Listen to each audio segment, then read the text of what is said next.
का वर्ग प्लस लंब का वर्ग बराबर कोण का वर्ग। हमारा आधार x प्लस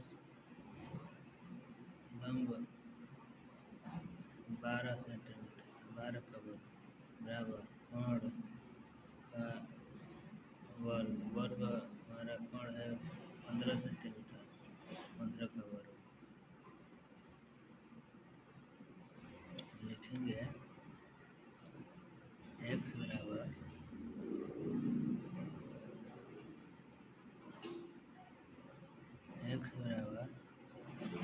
जाएगा 15 का वर्ग माइनस 12 का वर्ग। x बराबर 225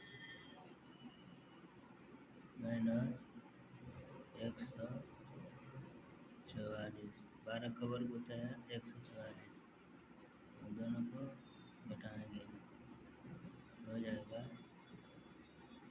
81।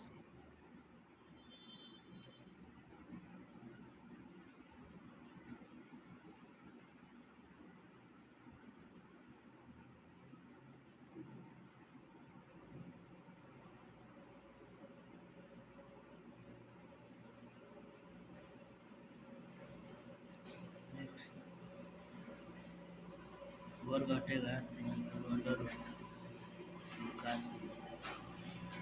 एक्स का मान गुना हो जाएगा।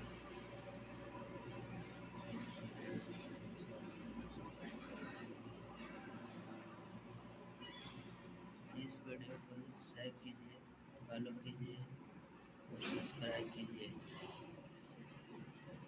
धन्यवाद।